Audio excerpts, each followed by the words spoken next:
이 세상의 소망이시며 이 세상의 주인이신 우리 주 예수 그리스도의 이름을 같이 함께 속축하며 주님을 오늘 예배 하나님 드리겠습니다.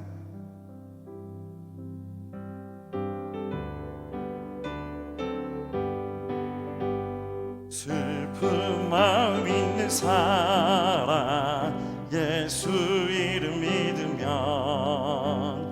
영원토록 변함없는 기쁜 마음 얻으리.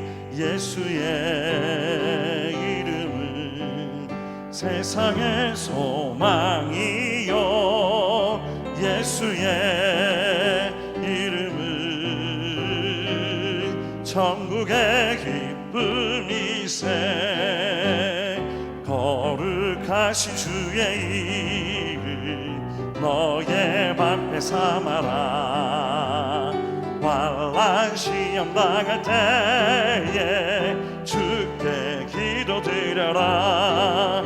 예수의 이름은 세상의 소망이요 예수의 이름은 천국의 기쁨이세. 존귀하신 주의 이름 우리 기쁜데도다. 주의 품에 안길 때에 기뻐 찬송 부르리. 예수의 이름은 세상의 소망이요 예수의 이름은 천국의 기쁨이세.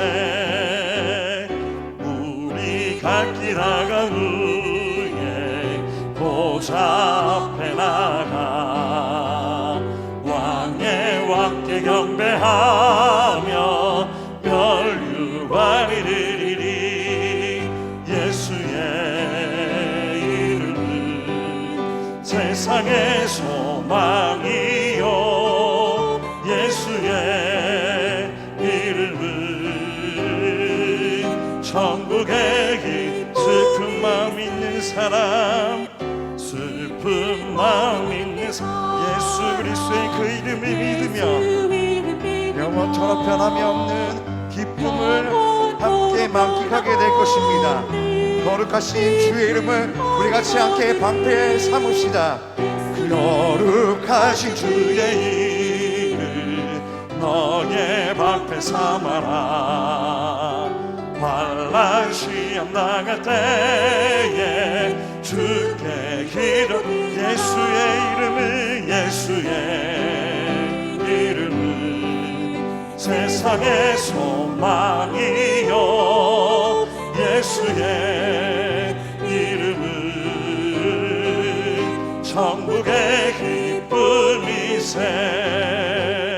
존귀하신 주의 이름 우리 기쁜데도다. 주의 품에 안길 때에 기뻐. 우리 갈 길 다간 후에 우리 갈 길 보좌 앞에 나가 왕의 왕께 경배하며 우리 주 예수 그리스도께 그분의 멸류관을 올려드리며 예수의 이름은 세상의 소망이요 예수의 이름은 천국의 길. 예수의 이름은 예수의 이름은 세상의 소망이요 예수의 이름은 천국의 기쁨이세. 예수의 이름은 세상의 소망이. 오직 우리 주 예수의 그 이름만이 예수의 이름은 천국의 기쁨이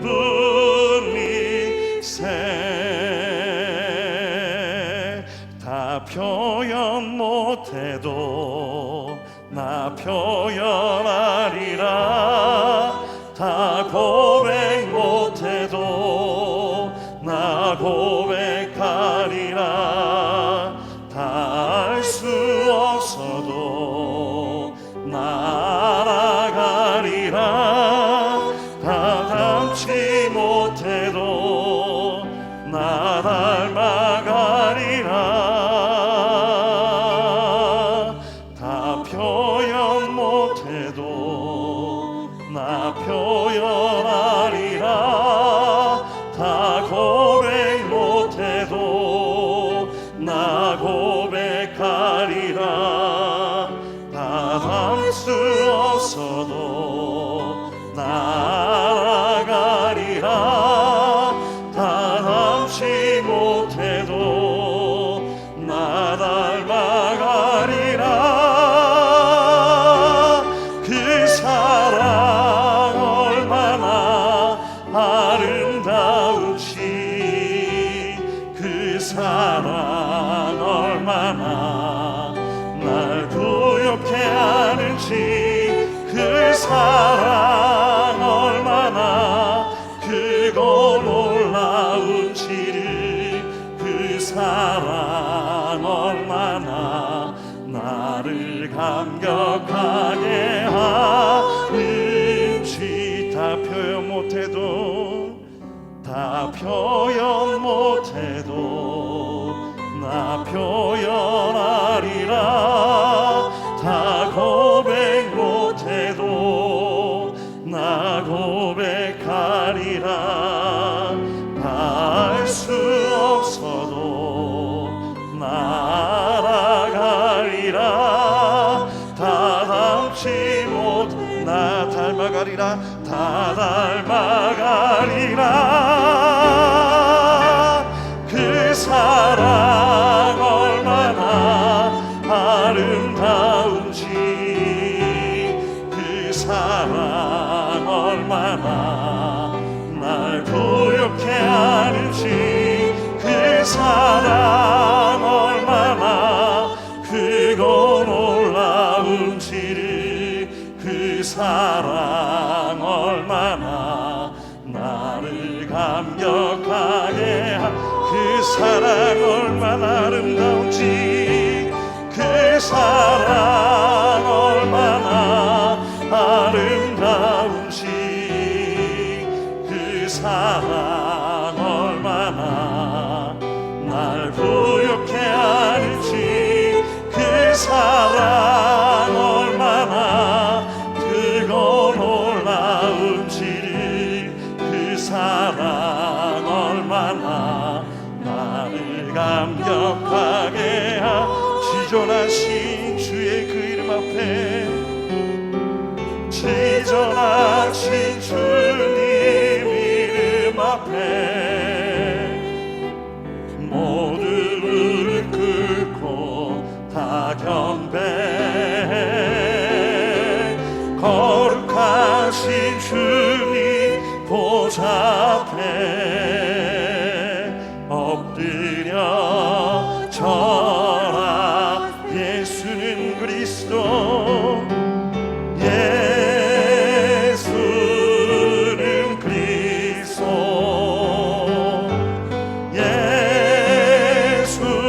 예수는 주, 하나님의 영으로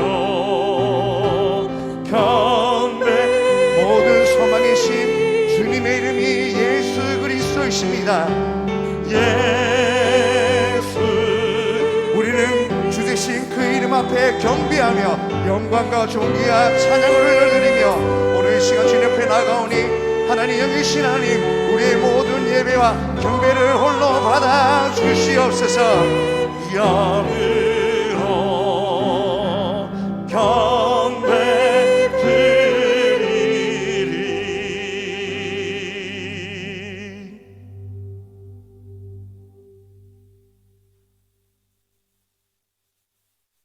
시간이 되었으므로 찬양대 찬양에 맞추어서 삼위 하나님께 예배 드리도록 하겠습니다.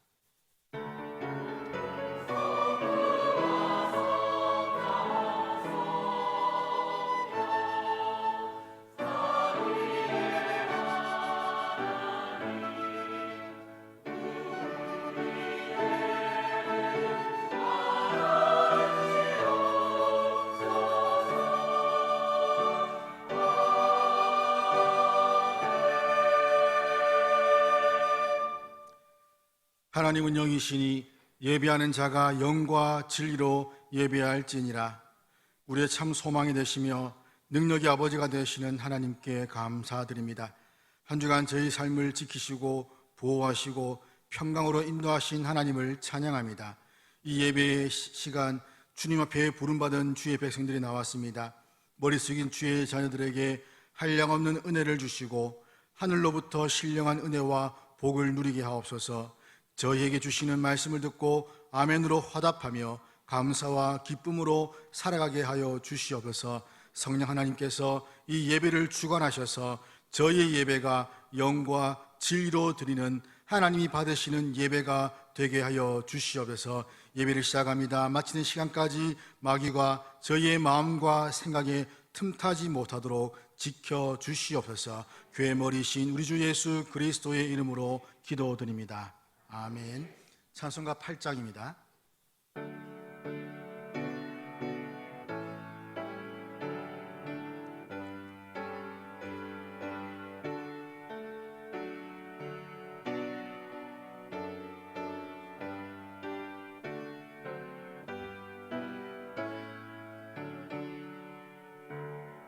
거룩 거룩 거룩 전능하신 주님, 이른 아침 우리 주를 찬송합니다. 거룩 거룩 거룩 자비하신 주님, 성삼위일체 우리 주로다. 거룩 거룩 거룩 주의 보좌 앞에 모든 성도 면류관을 벗어드리네. 전군 천사 모두 주께 굴복하니 영원히 위에 계신 주로다. 거룩 거룩 거룩 주의 빛난 영광, 모든 죄인 눈 어두워 볼 수 없도다. 거룩하신 이가 주님밖에 없네. 온전히 권능하신 주로다. 거룩 거룩 거룩 전능하신 주님, 천지 만물 모두 주를 찬송합니다. 거룩 거룩 거룩 전능하신 주님, 성삼위일체 우리 주로다. 아멘. 사도신경을 우리의 신앙으로 함께 고백하겠습니다. 나는 전능하신 아버지 하나님, 천지의 창조주를 믿습니다. 나는 그의 유일하신 아들 우리 주 예수 그리스도를 믿습니다. 그는 성령으로 잉태되어 동정녀 마리아에게서 나시고 본디오 빌라도에게 고난을 받아 십자가에 못 박혀 죽으시고 장사된 지 사흘 만에 죽은 자 가운데서 다시 살아나셨으며 하늘에 오르사 전능하신 아버지 하나님 우편에 앉아 계시다가 거기로부터 살아있는 자와 죽은 자를 심판하러 오십니다.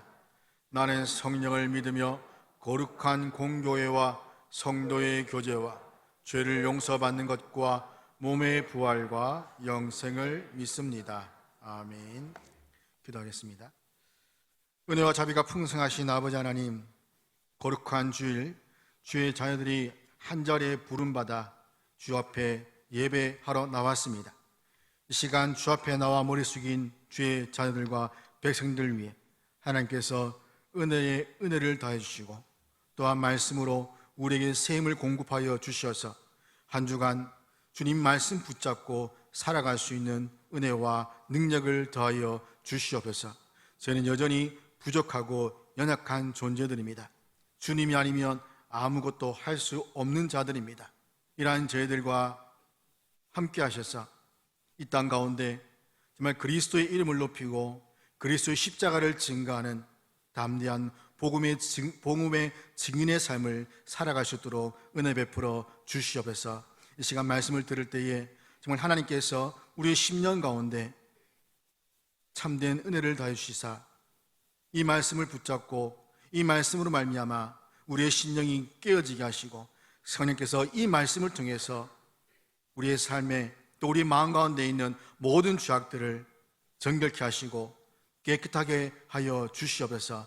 그래서 주 앞에 살아갈 때에 의로운 자로서 인정받는 그러한 삶을 살아갈 수 있도록 인도하여 주시고 정말 하나님의 백성으로서 부끄럽지 않는 삶을 살아가도록 은혜 베풀어 주시옵소서. 찬양의 찬양을 주님 받아주시고 찬양을 통하여 주 앞에 영광 돌릴 때에 정말 하나님만 높임받기를 원하는 그런 마음으로 주를 찬양하는 찬양대가 되게 하시고 또한 교회에 보이지 않는 곳에서 여러 손길로 섬기는 성도들 위해 하나님께서 은혜를 베풀어 주셔서 이러한 섬김을 통해서 교회가 아름다운 신앙 공동체로 세워줄 수 있는 은혜가 있게 하여 주시옵소서. 모든 것 감사드리며 우리 주 예수 그리스도의 이름으로 기도드립니다. 아멘.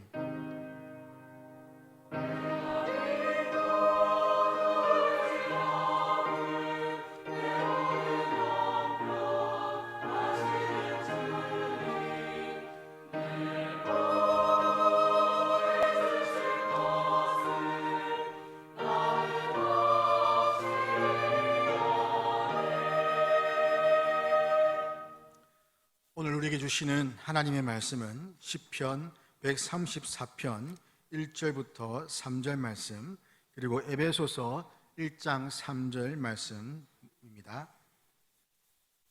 시편 134편 1절부터 3절 말씀과 에베소서 1장 3절 말씀을 제가 봉독하겠습니다.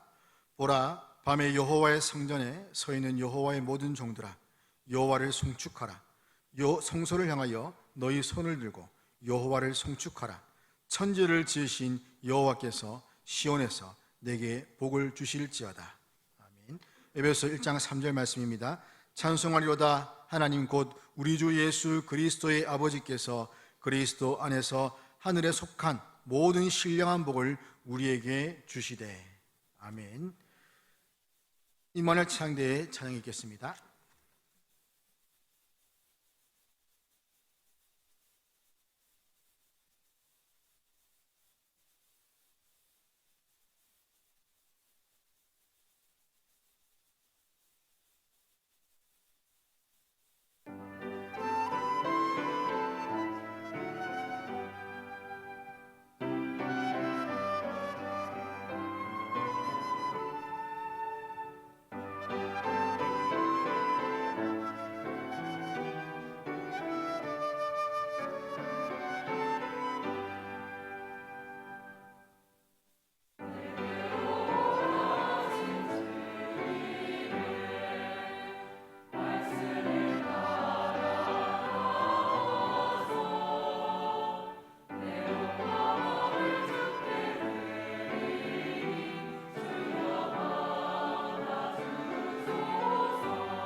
할렐루야.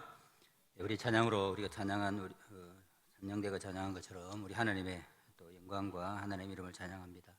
여러분들 추석 잘 보내셨습니까? 또 태풍이 올라온다는데 우리가 큰 피해 없이 잘 지나갔으면 좋겠습니다. 오늘 우리가 읽은 성경 134편은 아주 짧은 시편입니다. 아마 장으로 이야기하면 우리 성경에서 가장 짧은 그런 장들 가운데에 하나일 것입니다.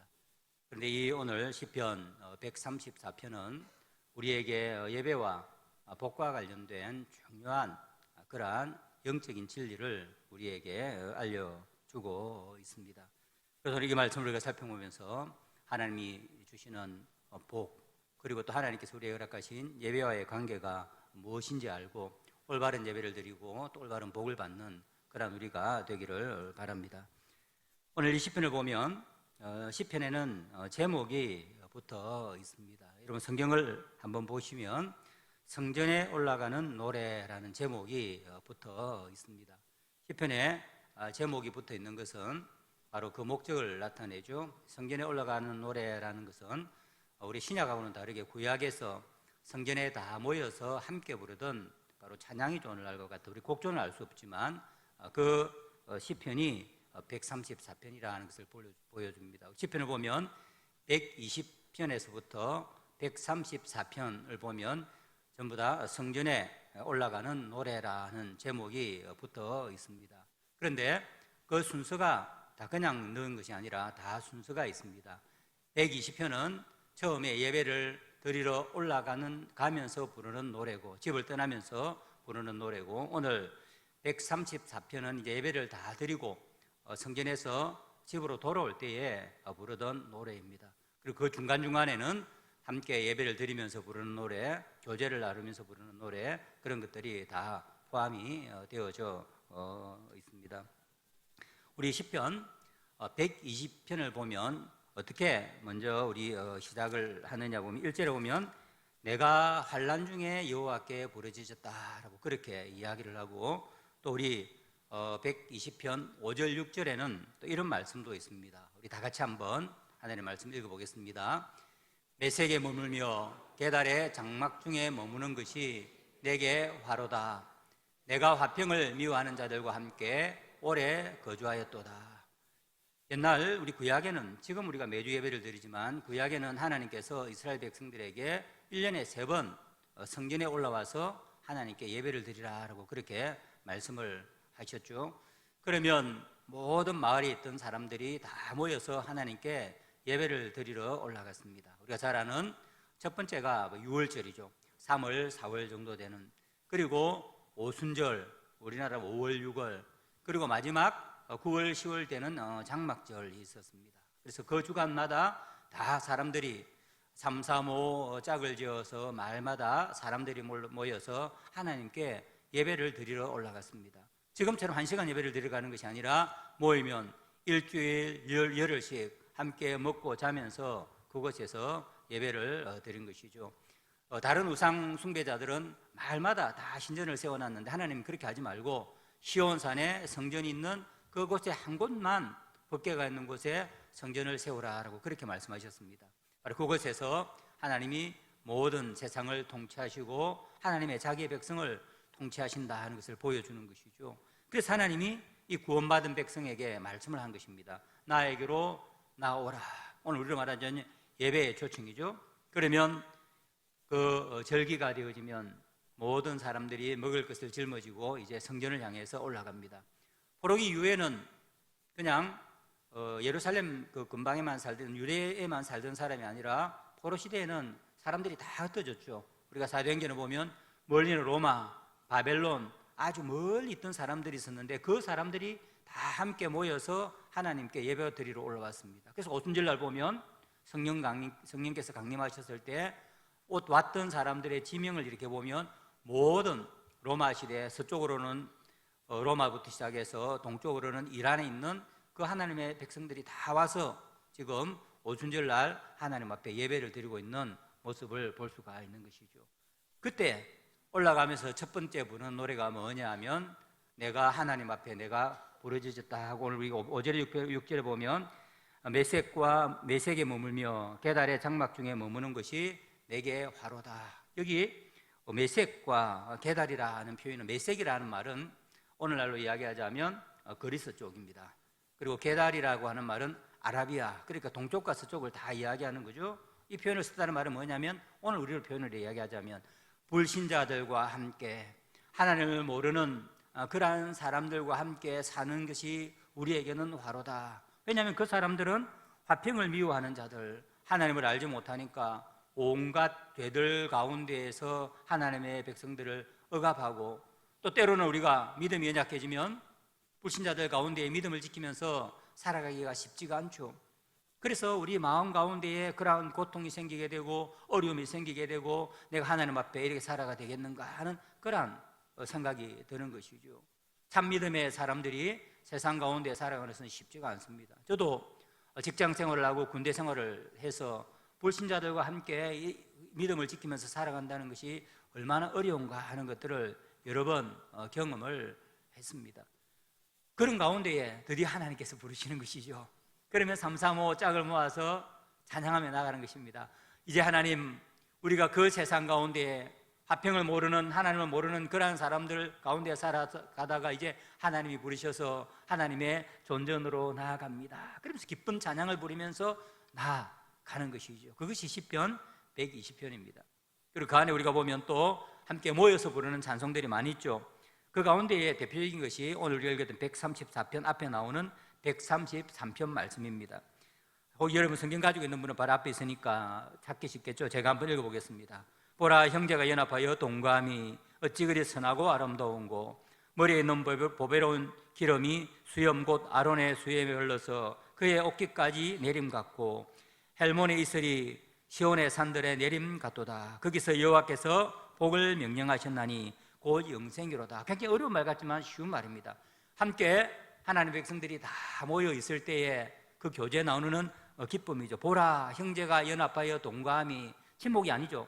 함께 성전에서 모여서 하나님 앞에 함께 예배드리면서 교제하는 것이 얼마나 좋은지, 그 표현을 뭐라고 이야기했느냐 하면 아론 대제사장이죠. 대제사장의 예복을 입었을 때 하나님은 대제사장 머리에 기름을 부으라고 했습니다. 그러면 기름이 그 머리부터 온 몸을 다 타고 내리는 것이죠. 구약의 이 기름은 뭡니까? 성령을 상징하는 것입니다. 오늘날로 말하면 성령의 기름 부음이죠. 이스라엘 백성들이 함께 다 모여서 하나님 예배 드릴 때 하나님은 그런 풍성한 성령의 기름 부음을 허락해 주셔서 예배에 참석하는 모든 사람들이 성령의 임재 가운데 흠뻑 잠기게 되는 그것을 지금 묘사를 하고 있는 것입니다. 그러면서 거기에서 끝나는 것이 아니라 헬몬의 이슬이 시온 산들에 내린 같도다. 헬몬 산은 2000m가 넘는 높은 산이죠. 이스라엘같이 사막이고 광야가 있는 곳에는 비가 별로 오지 않습니다. 그러니까 높은 산이 있으니까 지중해에서 바람이 불러와 습기가 가득 차면 비는 내리지 않지만 아침마다 그 이슬이, 빗방울과 같은 이슬이 헬몬산 주위에서 산으로 작은 봉우리로 내리는 거예요. 그러면 그곳에서 과실수가 물을 먹고 그 다음에 채소나 풀들이 흠뻑 물을 들면 뭡니까? 살아나는 것이죠. 그걸 짐승들과 이스라엘 백성들이 다 먹고 거기서 요단강들이 흘러나오는 것입니다. 지금 그것을 이야기하는 것이죠. 이처럼 함께 모여서 하나님 앞에 예배드릴 때에 하나님은 성령으로 충만하게 해주실 뿐만 아니라 헬몬의 이슬이 모든 작은 산을 적셔서 새로운 모든 동식물들을 소생하게 하고 생을 풍성하게 하는 것과 같은 그런 은혜를 다하여 주신다 하는 바로 그 말씀인 것입니다. 바로 이스라엘 백성들은 이렇게 함께 모였을 때에 딱딱한 예배가 아니라 의무이기 때문에 하나님 벌 주실까 봐 그냥 모인 것이 아니라 그렇게 순종하며 나와 예배드리던 그 하나님의 백성들에게 이처럼 성령의 충만함 뿐만 아니라 그 육체가 소생하고 병이 낫고 풍성하게 하는 그런 지금 복을 내려주시는 것이죠. 그 복을 경험하면서 133편 함께 예배드리는 자들이 부르는 노래입니다. 우리도 그 정도는 아니지만 우리가 예배 때마다 하나님 우리에게 그러한 성령의 은혜와 또 우리의 육신과 그리고 모든 심령을 소생케 하시는 그러한 은혜를 베풀어 주시고 우리가 그걸 가지고 살아가시는 거예요. 그리고 예배를 다 드리고 나면 오늘 읽었던 134편의 노래를 부르면서 이제 집으로 내려와야죠. 열흘 동안, 일주일 동안 예배를 드리고 나면 다시금 자신들의 생업이 있는 곳으로 돌아갑니다. 그때 부르던 노래가 134편인데 우리는 보면 다 같은 것 같지만 1절과 2절은 떠나는 백성들은 떠나가지만, 그죠? 성도님들은 떠나가지만 성전에 남아서 성전을 앞에 하나님 앞에 분향하고 예배를 드리는 제사장들은 성전에서 계속 남아 있는 것입니다. 그래서 이제 성도들이 집으로 돌아가면서 그 성전에 있는 제사장들을 향해서 이렇게 노래합니다. 보라, 밤에 여호와의 성전에서 있는 여호와의 모든 종들아. 제사장이죠. 여호와를 송축하라. 우리는 떠나지만 여러분들은 남아서 천지의 주이신 그 하나님 계속 예배하고 하나님께 영광을 돌리십시오. 성소를 향하여 너희 손을 들고 여호와를 송축하라. 여러분들은 남아서 손을 들고 그 하나님을 찬양하십시오 라고 그렇게 이제 떠나는 사람들이 제사장에게 노래를 부릅니다. 그러면 제사장들이 3절의 말씀은 그렇게 노래하는 그 회중을 향하여서, 성도들을 향하여서 제사장이 하는 말이죠. 그것은 뭐냐면 천지를 지으신 여호와께서 시온에서 내게 복을 주실지어다. 시온은 바로 하나님의 성전이 있는 곳입니다. 법궤가 있는 곳입니다. 하나님의 임재요, 하나님의 다스림을 표현되어지는 그런 곳이죠. 바로 하나님이 머무시는 그곳에서 여러분들에게 복을 주시기를 원합니다. 이 말은 다른 이야기를 하자면 축도입니다. 오늘 우리가 예배 마지막 시간에 하나님께서는 목사를 통하여서 여러분들에게 강복 선언을 하라고 그렇게 말씀하신 것이죠. 바로 그 이야기를 하고 있는 것입니다. 이 강복 선언은 우리 시편에 민수기에 나와 있죠. 민수기 나중에도 보겠지만 6장 22절부터 시작해서 26절까지 하나님은 아론의 계보를 잇는 제사장들에게 이스라엘 백성들이 모였다가 마지막으로 돌아갈 때에 축도를 하라라고 그렇게 말씀을 하신 것입니다. 바로 그 하나님의 명령에 따라서 예배를 마치고 돌아가는 그 하나님의 백성들에게 바로 시온에서 내게 복을 주실지어다. 바로 천지를 만드신 모아둔 만복과 생명의 근원이신 그분이 여러분들에게 복을 내려주시길 바랍니다 하면 하나님은 그 강복선언에 따라서 흩어지는 사람들에게 복을 허락해 주신 것입니다. 그래서 오늘 이 말씀은 우리에게 아주 중요한 세 가지를 말씀을 해주고 있습니다. 첫 번째는 바로 하나님은 예배하는 자에게 복을 내려주신다는 바로 그 사실입니다. 우리가 하나님 앞에 예배할 수 있는 것은 먼저 하나님이 우리를 구원해 주시고 자녀로 삼아 주셨기 때문에 우리가 예배를 하는 것입니다. 예배는 우리가 자원적으로 나누는 것이 아니라 주일마다 하나님이 우리를 부르시는 것이죠. 너희들 와서 나의 존전에서 나에게 나와 예배를 드리라고 예배에 초청을 해 주셨습니다. 그래서 구원받은 우리는 바로 하나님의 그 부름을 받고 예배의 자리로 지금 나와서 예배를 드리는 것이죠. 제가 말씀드린 구약에서는 새 절기 때 하나님께서는 이스라엘 백성들에게 나오라라고 그렇게 말씀을 하고 하셨습니다. 이처럼 하나님은 자기 백성이 예배로 나와서 예배를 드리기 원하십니다. 왜냐하면 바로 하나님은 항상 우리 가운데 있지만 특별히 예배 가운데에 임재하시기 때문입니다. 우리 신약에 오면 더 이상 우리는 성전에 가지 않죠. 지금도 만일에 성전에서 예배 드리려고 하면 우리 보따리 사들고 비행기 타고 이스라엘까지 가야 안 되겠습니까? 마치 무슬림들이 행하는 것처럼. 그런데 우리 구약 성경에 보면 마지막에 보면 선지자들이 아주 놀라운 예언의 말씀을 해주셨죠. 메시아가 오면 더 이상 이 시온에서 예배를 드리는 것이 아니라 열방이 다른 민족들이 자기가 있는 그곳에서 하나님을 예배하게 될 것이다 라고 그렇게 예언의 말씀을 해주셨습니다. 우리가 바로 그 예언의 말씀의 성취죠. 예수님께서 오셨고 우리는 이곳에서 지금 매주일 모여서 성전에 가지 않고 하나님 앞에 예배를 드리는 것입니다. 왜냐하면 예수님께서 말씀하셨듯이 두세 사람이 모인 그곳에, 이것은 그냥 모였다는 말이 아니라 예배하러 모인 그곳에 나도 너희들과 함께 있겠다라고 약속의 말씀인 것입니다.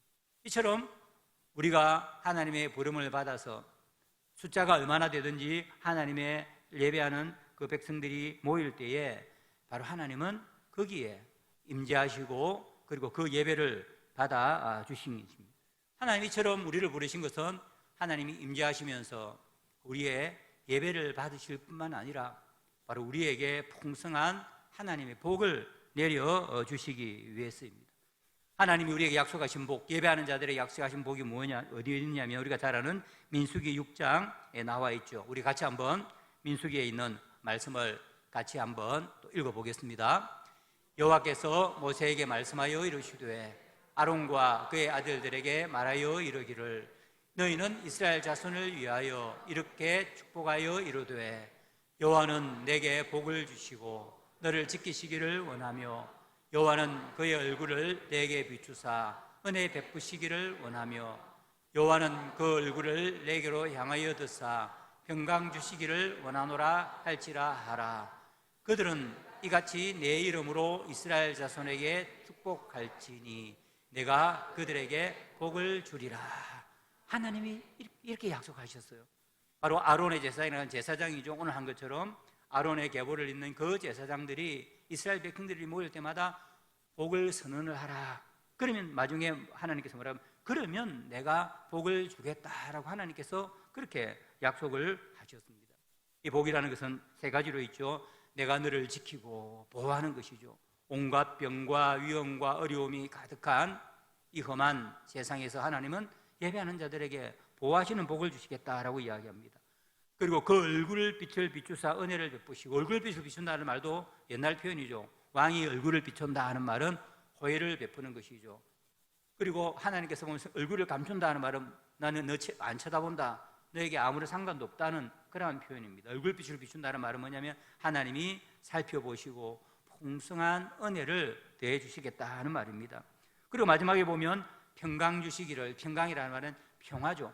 이 평화라는 것은 그냥 마음이 좀 편안한 이것을 이야기하는 것이 아니라 하나님과 우리 사이에 갈등이 없고, 사람과 사람 사이에 갈등이 없고, 가족 사이에 갈등이 없고, 나라에 갈등이 없는 샬롬입니다. 마지막 우리가 천국에서 누리게 될 완전한 평화의 그러한 모습이라고 할 수가 있죠. 놀라운 복 아닙니까?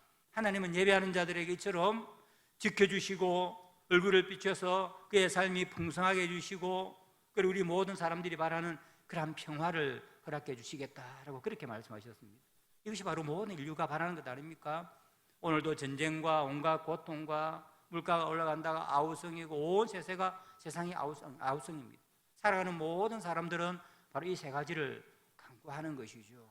왜냐하면 우리가 위험이 없이 안전한 세상에 살고 하나님 주시는 풍성한 은혜를 누려서 사는 동안 걱정이 없고, 무엇보다도 우리가 다른 사람들과 사이에 하나님과의 아름다운 평화를 누리기를 원하는 것, 이게 바로 모든 사람들이 추구하는 것입니다. 그런데 그것은 다른 데서는 찾을 수가 없는 것이죠. 이러한 완전한 복과 평강과 은혜는 하나님만 주실 수가 있는 것입니다. 바로 세상을 만드시고 세상을 달성하시고 모든 것을 다 할 수 있는 능력을 가지신 그 하나님만이 바로 이러한 복을 주실 수가 있는 것이죠. 그래서 하나님은 이 복을 하나님의 백성에게 선언하라라고 그렇게 말씀하셨는데, 언제 선언하라고 했습니까? 예배를 드리고 나면 마지막에 그러한 복을 선언하면 내가 복을 주시겠다. 다른 이야기하자면 예배하는 자에게 복을 주시겠다고 이야기하는 것이죠. 하나님은 언제든지 복을 주실 수 있죠. 우리가 개인적인 기도할 때도 복을 주실 수가 있고, 우리가 일을 할 때도 복을 주실 수가 있고, 언제든지 주실 수 있는데 왜 하나님은 바로 예배의 마지막에 예배 시간에 이 복을 선언하고 복을 주시겠다라고 그렇게 말씀을 하셨겠습니까? 그것은 바로 예배가 중요하기 때문이죠. 누가 예배를 드립니까? 오늘 제가 한 30-40분 먼저 와서 보니까 우리 권사님이신지 집사님이신지 뒤에 와서 이렇게 기도하는 모습을 보았습니다. 굉장히 감격스럽더라고요. 요즘에 많은 교회들을 보면 예배 5분 전에 어디서 확 나타났다 예배 드리고 5분만 지나면 싹 없어진 극장 같습니다. 극장도 보면 영화 시작하기 5분 전에 사람들이 팝콘 하나씩 여기서 나타났다가 끝나고 나면 싹 사라지거든요. 그런데 일찍 와서 하나님 앞에 무릎 꿇고 머리 숙여 앉아서 간절히 기도하고 있는 모습을 보면 마음이 뜨거워지는 것이죠. 예배는 이처럼 하나님을 경외하는 자, 하나님이 나를 만드셨고 하나님이 우리의 생명의 권원이시고 하나님이 만복의 권원이시다 하는 것을 아는 사람들이라야만이 하나님 앞에 나와 예배를 드리는 것입니다. 오늘 여러분들도 하나님 앞에 나오게 된 것이 뭐냐면 바로 그 사실을 알기 때문에 하나님 앞에 나와서 예배드리면서 하나님만이 우리의 생명의 권원이시고 나이가 가진 모든 것들은 하나님이 주셨고 앞으로 살아갈 모든 것들이 바로 하나님의 손에 달려 있습니다 하고 하나님을 인정하고 하나님을 경외하는 자라야만이 예배를 드리는 것입니다. 그런데 예배를 안 드리는 자도 어떻겠습니까? 구약시대 때도 그런 자도 있었겠죠. 그 말은 뭐냐면 하나님을 무시하는 것입니다. 하나님 없이도 살 수 있다. 하나님이 복 안 주셔도 내가 내 능력으로 살아갈 수 있다 하고 하나님을 거부하는 것입니다. 그런 자에게 하나님께서 복을 주시겠습니까? 그런 자에게 복을 주시지 않는 것입니다.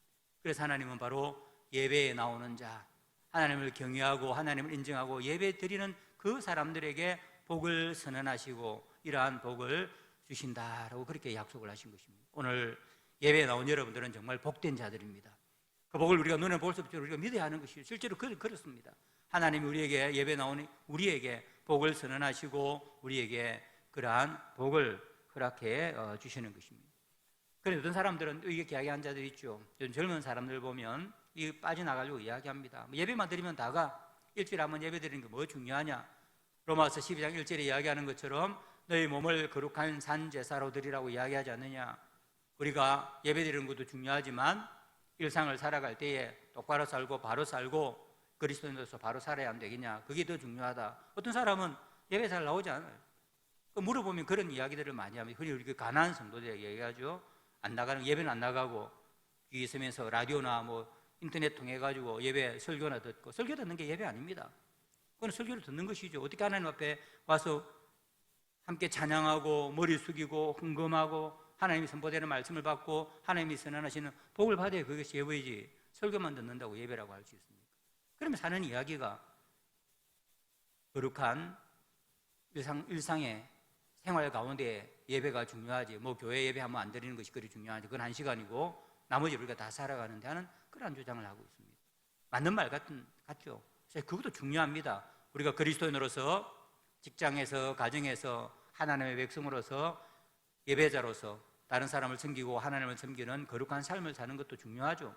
그러나 예배를 드리지 않는 사람이 하나님 앞에 나와서 하나님을 경외하면서 하나님 앞에 찬양하고 머리 숙이지 않는 그 사람이 그리고 하나님이 예배를 통해 주시는 복을 받지 않는 사람이 어떻게 밖에 나가서 산제사로서 다른 사람을 섬기고 하나님을 섬기는 그런 삶을 살아갈 수가 있어요. 그건 거짓말입니다. 아니 그렇다면 하나님이 말하고 예배로 드리고 그리고 예배 때 복을 선언하시겠습니까? 그냥 너희들 기도할 때마다 바로 살 때마다 복을 주겠다라고 그렇게 말씀하셨지. 우리가 오늘 온전히 하나님 앞에 예배를 드릴 때에 주일을 성수하면서 올바른 예배를 드릴 때 그리고 하나님께서 그 예배를 통해 주신 복을 받는 사람이라야만이 그 받은 복을 가지고 그러한 능력을 가지고 일주일 동안 산제사로서 생활의 예배도 드릴 수가 있는 것입니다. 그러므로 사랑하는 성도 여러분, 오늘 온라인도 혹시 예배를 드리고 있는 분들이 있는지는 모르겠습니다. 그런 분들도 더 이상 온라인들만 쳐다보지 말고 우리 성도들과 함께 나와서 하나님 앞에 예배를 드리기 바랍니다. 두 번째로 오늘 또 이 말씀이 우리에게 알려주는 것은 예배하는 자에게 하나님께서 복을 주시고 두 번째로는 복을 받아야 다시 하나님 앞에 나와서 또 예배를 드릴 수가 있다는 바로 이 사실입니다. 앞에서도 말씀드렸지만 레위기 9장 22절 23절에 보면 하나님이 내려주시는 복을 선포하는 축도는 예배의 마지막에 했습니다. 그리고 레위기 9장 22절에 23절에 보면 이렇게 이야기합니다. 아론의 백성을 향하여 손을 들어 축복함으로 속죄제와 번제와 화목제를 마치고 내려오니라. 모세와 아론이 회막에 들어갔다가 나와서 백성에게 축복하며 그래서 이 구약의 모든 축도는 예배의 마지막에 했습니다. 그런데 왜 하나님은 이 축도를 예배의 마지막에 하라고 하셨을까요? 오자마자 축도부터 하고 은혜 받고 복 받고 예배 드리면 좋지 않겠습니까? 그런데 예배의 마지막에 하라고 그렇게 말씀하셨습니다. 그것은 이유가 있죠. 그것은 뭐냐면 이 복을 받은 사람들이라야만이 다시 하나님께 나와 예배할 수 있기 때문입니다. 오늘 우리 성경 말씀이 그것을 보여줍니다. 오늘 우리 시편 말씀에 보면 1절과 2절에 보면 송축하라라는 말이 두 번이 나오죠. 그리고 3절에 보면 복을 주실 것이다. 우리나라 말은 송축과 복이 다른 말이죠. 그런데 구약 성경 히브리어는 똑같은 말입니다. 바락라는 말입니다. 그러니까 여호와의 성전에 있는 여호와의 모든 종들아 여호와를 바락하라. 그러면 또 제사장들이 시온에서 내게 바락을 주시기를 똑같은 말입니다. 똑같은 말인데 사람들이 하나님 앞에 드릴 때 그것을 송축, 송영, 예배라고 드리고 그것을 사람들이 받을 때는 복이라고 이야기를 합니다. 똑같은 말이 우리가 받을 때는 복이라고 이야기하고 우리가 받은 것을 다시 하나님 앞에 드릴 때는 그것을 성령 예배라라고 그렇게 이야기를 합니다. 왜 똑같은 말을 이렇게 다르게 사용하고 있을까요? 그게 같은 말이죠. 이 말이 오늘 우리에게 가르치는 것은 뭐냐면 바로 예배라는 것은 하나님이 우리에게 주시는 복을 받아서 그 복을 풍성하게 누리고 그 복을 다시 하나님 앞에 올려드리는 것, 똑같은 복이라는 말이죠. 그 바락을 다시 하나님 앞에 올려드리는 것이 예배입니다. 우리가 하나님 앞에 이 바락이라고 하는 복을 받지 못했는데 어떻게 우리가 그걸 다시 하나님 앞에 올려드릴 수가 있겠습니까? 예배는 아무것도 받지 못한 자가 하나님 앞에 드리는 것이 아니라 하나님께서 먼저 이것을 내려주셔서 우리가 받았기 때문에 그것을 더 풍성하게 누려서 다시금 하나님 앞에 나아가서 바치는 것입니다. 그래서 예배의 마지막 시간에 축도를 하라고 한 것입니다. 그래서 우리가 그 복을 받아서 우리가 흩어지죠. 흩어져서 우리가 열심히 삽니다. 오늘 이야기했던 그런 평강을 누리고 하나님 주시는 풍성한 삶을 누리고 보호함을 누리고 그리고 그 소산을 가지고 다시 하나님 앞에 나와서 하나님께 받은 복을 다시 돌려드립니다 할 때 하나님 그것을 성령이다, 예배다, 찬상이다 하는 것을 말씀을 드리는 것이죠. 이 말은 뭐냐면 복을 받은 사람이라야만이 다시금 하나님 앞에 나와 그 예배를 드릴 수 있다. 받은 복을 다시 하나님 앞에 올려드릴 수 있다 하는 말입니다. 그런 예배를 계속 안 하면 어떻게 될까요? 한 주간, 두 주간 빠지면 받은 복이 없는데 그러면 점점 더 믿음이 약해지는 것입니다. 하나님으로부터 점점 멀어지고 메말라지고 다시 드릴 수가 없는 악순환이 생겨나는 것이죠. 그 양만 그런 것이 아닙니다. 오늘 신약의 에베소 1장 3절을 읽었던 내용도 바로 그 이야기죠. 여기 보면 우리 같이 또 1장 3절을 같이 한번 읽어볼까요? 찬송하리로다 하나님 곧 우리 주 예수 그리스도의 아버지께서 그리스도 안에서 하늘에 속한 모든 신령한 복을 우리에게 주시되 하고 뒤에 삼위 하나님 주시는 복을 설명을 하고 있습니다. 여기에서도 똑같이 찬송하리로다라는 말과 하나님께서 우리에게 복을 주시되라고 하는 그 말이 다 똑같은 율로기아라고 신약 성경에는 헬라어니까 똑같은 말을 사용하고 있습니다. 구약과 신약이 똑같은 것이죠. 바로 하나님이 주시는 복을 받아야 다시금 그 복을 가지고 하나님 앞에 찬송할 수가 있는 것입니다. 오늘 우리가 하나님 앞에 나와서 삼위 하나님을 찬양하고 예배 드릴 수 있는 것은 하나님이 우리에게 먼저 복을 주신 것이죠. 그래서 우리가 건강하게 또 기쁜 마음으로 하나님 앞에 나와 빈손으로 나오지 않고 헌물로 나와 하나님 앞에 예배를 드릴 수가 있는 것입니다. 이처럼 하나님이 예배의 마지막에 우리에게 복을 선해 주신 것은 바로 삼위 하나님 주시는 복을 우리가 풍성하게 받아야 그것을 가지고 다시 하나님 앞에 예배를 드리게 된다는 것. 하나님은 너무나 잘 아시기 때문에 그렇게 하나님은 우리에게 복을 주시는 것입니다. 그래서 하나님은 자기 백성이 영과 전령으로 온전한 예배를 드리도록 먼저 복을 내려주시는 것입니다.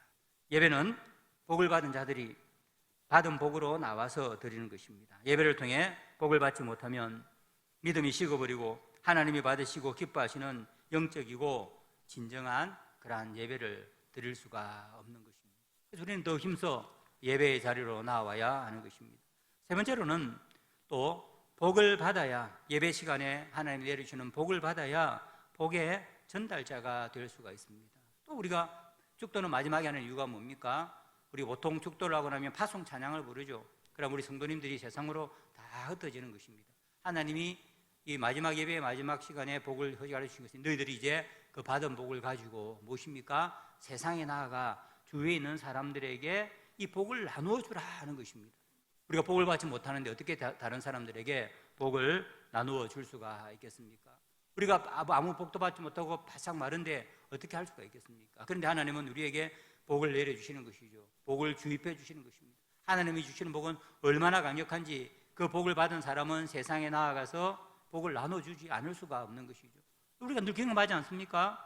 우리가 예배를 드리고 풍성한 은혜를 받을 때 우리의 마음에 차고 넘칠 때 주위의 사람들은 압니다. 우리가 복 받으라 이야기하지 않더라도 우리의 삶이 바르고 우리가 열심히 일을 하고 우리가 사회에서 공헌하면 그 복이 흘러넘쳐서 다른 사람들의 유익이 되는 것이죠. 세상이 밝아지고 어려운 사람들이 힘을 얻고 우리가 하는 그러한 선한 행동과 말들을 통하여서 사회가 밝아져서 사람들이 그러한 것들을 넘치게 받는 것이죠. 거기서 끝나는 것이 아닙니다. 바로 우리를 통하여서 우리가 하나님의 사람, 예수 믿는 사람들은 뭔가 다르구나, 우리하고는 다르구나, 물질적으로 보면 우리하고 별반 다른 바도 없고 그래 못한 것 같은데 저 사람 가운데서 흘러넘치는 기쁨과 평강과 저 말할 수 없는 거룩한 인격은 도대체 어떻게 나오는 것인가? 사람들이 관심을 가지는 것입니다. 그래서 우리가 예수 그리스도의 복음을 전할 때에 다른 사람들이 그 복음의 귀를 기울이고 주님 앞으로 나오게 되는 것이죠. 그래서 하나님은 우리에게 예배의 마지막 시간에 축도를 통해서 우리에게 복을 허락해 주시면서 그것을 나누라라고 이야기합니다. 우리가 복을 받지 않으면 어떻게 나눌 수가 있습니까? 우리도 살아가는 것이 힘들고 우리의 정수도 메마르고 성령 충만도 받지 못하고 빼빼 마른 나무 같은 우리가 어떻게 다른 사람들에게 그 풍성한 은혜를 나눌 수가 있겠습니까? 그래서 우리는 예배의 자리로 나와 하나님이 약속하신 그 복을 받아야 우리의 삶만 풍성해질 뿐만 아니라 다른 사람들에게 복을 나누어 줄 수가 있는 것입니다. 그런데 우리 코로나로 인해서 몇 년 동안 예배를 못 드렸죠. 여러분들은 정말 믿음을 지키고 하는데 너무 좋은데 젊은 사람들은 많이 교회를 등한시하고 있습니다. 누워서 인터넷 예배 드릴 수가 있거든요. 목사님 설교도 들을 수 있고 자기 입맛에 맞춰서 좋은 사람들 설교도 들을 수 있고 당장에는 문제가 없는 것 같고 예배를 드리는 것 같죠. 한 주간 두 주간 지나면 점점 영혼이 메말라지는 것입니다. 왜냐하면 예배하는 자들에게 주시는 하나님의 은혜가 임하지 못하는 것이죠. 믿음에서는 멀어지지 않고 말씀을 들으니까 말씀이 그 가운데 역사하지만 그것과는 비교할 수 없는 예배에 임재하셔서 하나님이 내려주시는 풍성한 복을 받지 못하는데 그런 사람들이 어떻게 믿음을 지킬 수가 있겠습니까? 그래서 사랑하는 성도 여러분, 이 코로나로 인해서 가장 큰 피해를 본 사람들, 믿음이 연약한 사람들 그리고 젊은 층들이 가장 큰 피해를 입은 것이죠. 우리가 그 사람들을 권고해서 교회로 계속해서 예배로 우리가 모셔오고 강건해서라도 예배에 나와야 됩니다. 왜냐하면 그래야 그 사람들이 살고 이러한 복을 누리고 그 사람들이 왕성한 영적인 복을 받을 수가 있는 것입니다. 오늘 우리 주보에 보시면 신대원주일이라고 적힙니다. 신대원주일이 뭐냐면 제가 신학대학원에 있죠. 바로 신학대학원을 위해서 이제 기도하는 주간입니다. 여러분들은 가끔 유럽 교회들이 술집으로 바뀐다든지 그 예쁜 교회들이 수백 년 된 교회들이 우리에게 복음을 전해주었던 선교 사람들을 배출한 그런 교회들이 술집으로 바뀌고 카페로 바뀌고 심지어는 이민간 무슬림들이 모스크로 그것을 사서 사용한다는 이야기를 여러분 들어보셨을 것입니다. 유럽의 교회들이 점점 비어가죠. 텅텅 비어갑니다. 점점 더 어려워지고 있죠. 가장 큰 이유가 뭐냐면 목사들이 없기 때문입니다. 일본에는 교회가 한 20개당 목사 1명입니다. 목사님들이 없는데 예배를 드리고 하나님의 말씀이 선포되어지지 않는데 영혼들이 깨어나고 살아날 수가 있겠습니까? 유럽도 마찬가지입니다. 우리나라는 목사님들이 많아서 임직기를 찾고 있지만 유럽의 교회들은 목사가 없어서 한 목사님 은퇴도 못합니다. 90된 목사님들도 여전히 목회를 하고 있습니다. 그냥 은퇴하면 교회를 돌볼 사람이 없겠죠. 그러니까 어떻게 됐습니까? 예배가 제대로 드리지 않으니까 점점 교회는 어려워지고 점점 약해져 가는 것이죠. 우리 교단의 제 선배님인데 한 2년 정도 선배님이 영국에 공부하러 갔습니다. 잘 못하는 영어지만 이제 어느 날 예배를 드리러 갔는데 자기가 공부하는 근처에 영국 교회 예배를 들어갔는데 할머니 한 7분 정도밖에 안 앉아 있는 거예요. 아무리 앉아 있어도 예배를 시작을 하지 않습니다. 물어보니까 예배를 안 합니까? 하니까 우리 교회는 목사님이 없습니다. 그래서 우리가 한 7명이 와서 그냥 예배 드리고 우리끼리 기도하고 찬송 부르고 갑니다. 그러니까 마음이 그래서 제가 그러면 목사인데 한국에서 목사입니다. 영어가 제가 뛰어나진 않는데 제가 그래도 예배를 인도해도 되겠습니까? 할머니가 아주 기뻐하시는 거예요. 아, 그렇습니까? 그분이 예배를 인도하기 시작했습니다. 2년 지나고 났는데 그 교회가 70명이 모였습니다. 4년 지나고 100명 이상이 모였습니다. 왜 그런 일이 생깁니까? 예배를 드리니까, 예배가 회복되어지니까 하나님 복을 내려주시는 것이죠. 떠났던 젊은이들도 돌아오고 새로 예수 믿고 세례받는 사람들이 생기는 것입니다. 동양인이 완벽하지도 않는 영어를 가지고 예배를 드리고 예배를 인도하고 해도 하나님께서 역사하셔서 그 가운데 심령의 변화들을 일으켜내는 것이죠. 그런데 유럽 교회들은 점점 더 약해지고 있습니다. 일본 교회뿐만 아니라 영국 교회도 우리에게 목사를 보내달라고 그렇게 이야기합니다. 우리 고려신학대학은 지금 복음병원이죠. 옛날에 우리 고려신학교 저는 통도에서 공부했는데 그 건물을 지을 때 화란교회가 우리에게 원조를 해주어서 지었습니다. 우리는 돈이 없고 하니까 그 화란교회도 지금 목사가 없습니다. 그래서 신학교가 문을 닫아야 되는 그러한 어려운 가운데에 처했습니다. 이런 일이 왜 일어났는가 하는 것은 두 가지 때문이죠. 그래서 첫 번째로는 자유주의 신학이라는 것이 신학교에 들어가 버렸기 때문입니다. 신학교 교수들이 하나님의 말씀이 참된 하나님의 말씀이고 변질되어지지 않는 하나님의 말씀이고 하나님의 영광이 된 말씀이고 이 말씀을 믿을 때에 우리가 참 하나님을 알고 믿고 복을 누린다 이렇게 가르치지 않고 자유주의 신학자라고 뭐냐면 이건 종교 문서입니다. 예수님이 정말 죽었다가 살았는지도 잘 모르겠습니다. 기독교는 윤리적인 종교니까 딴 사람한테 선행을 베풀고 싸우지 말고 다른 종교인들하고 평화롭게 지냅시다. 복음조차도 전하지 않습니다. 신학교에 그렇게 가르치는데 누가 신학교 가겠습니까? 도덕선생 정도밖에 되어지지 않는데. 그리고 그런 데서 공부한 사람들이 다시 교회 나가서 설교하는데 그곳에 복음이 있겠습니까? 그렇게 점점 어려워지니까 우리에게 원조를 해주었던 그 화란교회는 나라로부터 보조금을 받기 시작했습니다. 신학교 운영하기 힘드니까 성도들이 헌금을 잘 안 하니까 나라에서 보조금을 받는다는 말은 무엇입니까? 나라가 신학교에 간섭을 하기 시작한 것입니다. 하나님을 믿지 않는 불신 세계가 신학교에 간섭을 해서 교수 임용 때부터 시작해서 하나님 말씀을 참 믿는 참 하나님의 말씀을 가르치는 사람을 교수로 임명하는 것이 아니라 다른 사람들도 자유주의 신학을 가진 사람들도 그 안에 동성애자들도 다 들어와서 가르치도록 그렇게 간섭을 하는 것이죠. 그 결과가 다 무너지는 것이죠. 그러다 보니까 예배가 올바르지도 못하고 그러면서 점점 젊은 사람들은 다 떠나버리고 교회는 약하게 되는 것입니다. 우리 고려신학대학원도 그렇게 시작되었죠. 우리 고려신학교부터 시작했습니다. 해방 이후에 다른 이유도 있었지만 서울에 자유주의 신학교가 들었었습니다. 조선신학교라고 하는 신학교가 들었었는데 일제가 한 것이죠. 이 조선신학교가 바로 이런 자유주의 신학을 가르치는 오늘 우리가 한신대학이라고 해서 서울에 있는 그 학교죠. 그러니까 한국교회가 제가 말씀드리는 이런 것으로 다 넘어가게 생겼습니다.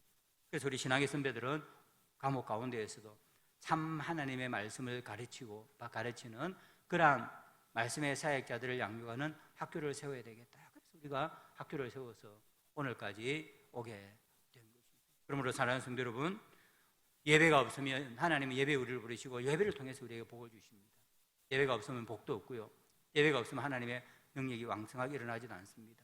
그리고 그 가운데에는 참 하나님의 말씀을 가르치는 신학교가 중요한 역할을 합니다. 옛날에 우리 교회 어른들은 예배 시간마다 그래서 신학교를 기도했죠. 금요일 개인 기도할 때마다 하나님 말씀의 사역자들 양육하는 신학교가 바로 서게 해주십시오라고 기도를 많이 했습니다. 근데 가면 갈수록 기도가 약해지고 있는 것 같아요.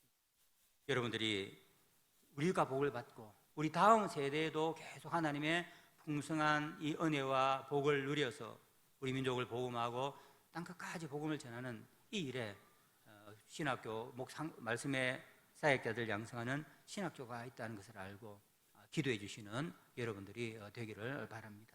이제 말씀을 맺겠습니다. 하나님은 예수 그리스도의 십자가 은혜로 우리를 구원해 주시고 자매로 삼아 주십니다. 그 하나님은 우리에게 예배로 오라라고 그렇게 부르시며 초청하십니다. 우리가 예배를 통해 성령 안에서 하나님과 교제하고 우리에게 신령한 복을 풍성한 복을 내려주시기 위해서입니다. 하나님은 자기를 예배하는 자들을 찾으시고 사랑하시고 그리고 그러한 자들에게 풍성한 복을 내려주십니다. 왜냐하면 우리가 그 복을 받아서 이웃과 그것을 나누고 다시 그것을 가지고 하나님 앞에 나와 하나님을 예배하고 하나님을 송축하도록 하기 위한 것입니다. 예배가 없으면 복 주심도 없습니다. 복을 받지 못하면 하나님을 송축할 수 없습니다. 하나님의 복을 받지 못하면 이웃에게 그 복을 나누어 줄 수도 없습니다.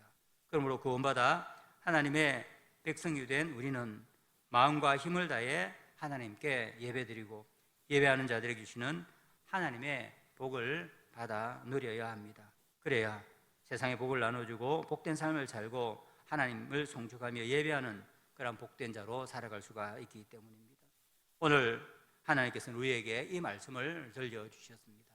이 말씀을 들은 여러분들은 생명을 다하여 예배를 지키고 예배에 충성한 여러분들이 되기를 바랍니다. 그래서 예배를 드린 자에게 주시는 하나님의 풍성한 복을 받아 누리고 또 받은 복을 주위의 사람들에게 나누어 전달하는 그런 복된 자들이 다 되기를 바랍니다. 하나님께서 우리가 예배를 드릴 때 약속하신 그 복을 허락해 주시고 우리 영호남교회 하나님께서 귀하게 사용해 주실 것을 믿습니다. 그러한 복을 누리는 여러분들이 다 되기를 간절히 바랍니다.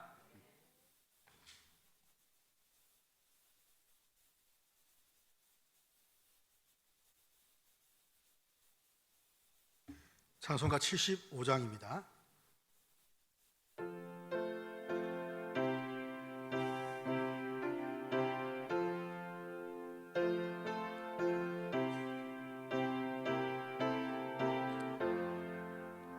주여 우리 무리를 불쌍하게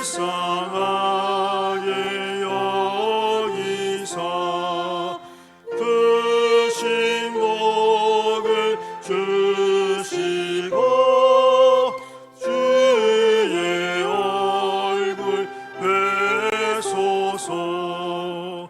주의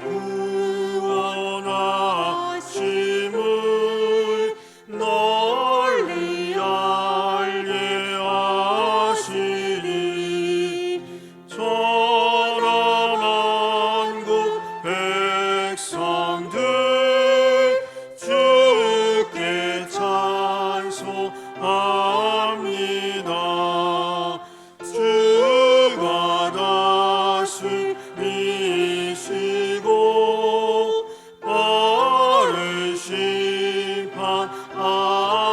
심판하시니 나라들이 즐기며 기쁜 노래합니다.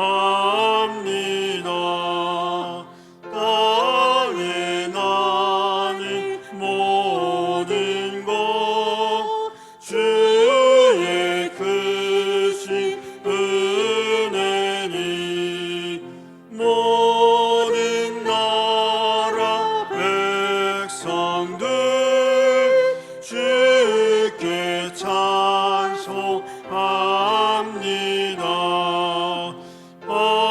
하나님이 우리에게 복을 내려 주시니 땅의 모든 만물이 주를 경배합니다.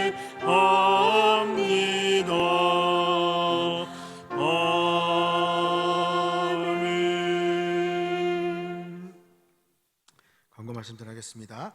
1번부터 4번까지 주고 참조하시고 오늘 주일 설교 봉사는 오전 예배는 오늘 김성우 목사님께서 수고를 하시고 오후에는 이종록 선교사님이 수고해 주시겠습니다. 오늘 말씀하신 대로 고려신학대학원 주일로 지키게 됩니다. 주부에 기재된 이 기도 제목들을 참고하셔서 기도하실 때에 또 생각나시는 대로 우리 고려신학대학원을 위해서 지속적인 기도 부탁을 드립니다. 입원이 있습니다. 김민자 명예 집사님 부산대학병 중에 병원에 입원 중에 있습니다. 빠른 회복을 위해서 기도해 주시기를 바랍니다. 목사님 나오셔서 봉헌 기도와 축도하시겠습니다.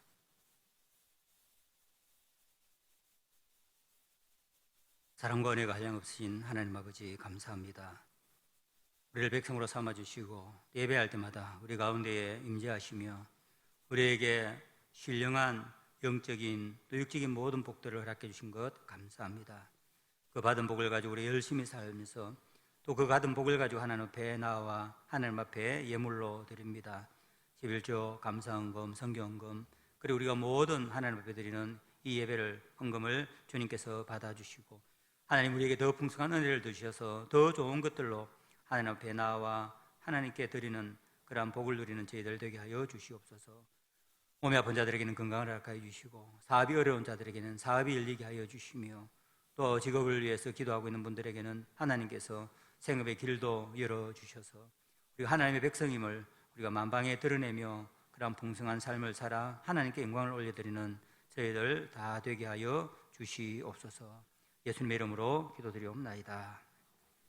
하나님이 주시는 복을 받겠습니다.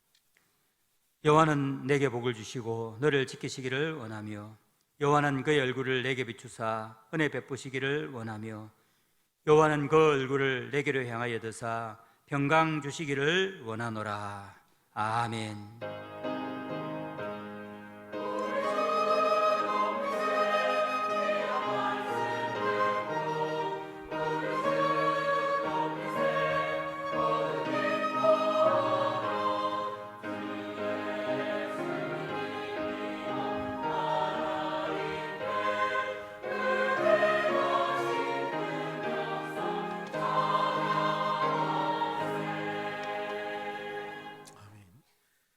축복의 통로 부르면서 예배를 마치겠습니다.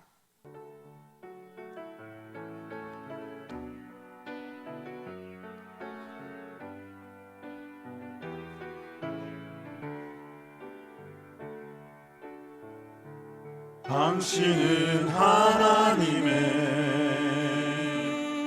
언약 안에 있는 축복의 통로,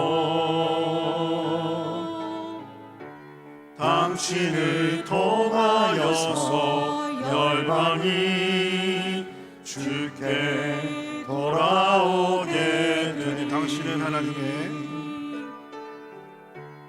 당신은 하나님의 언약 안에 있는 축복의 통로, 당신을 통하여서 열방이 주께 예배하게 되리.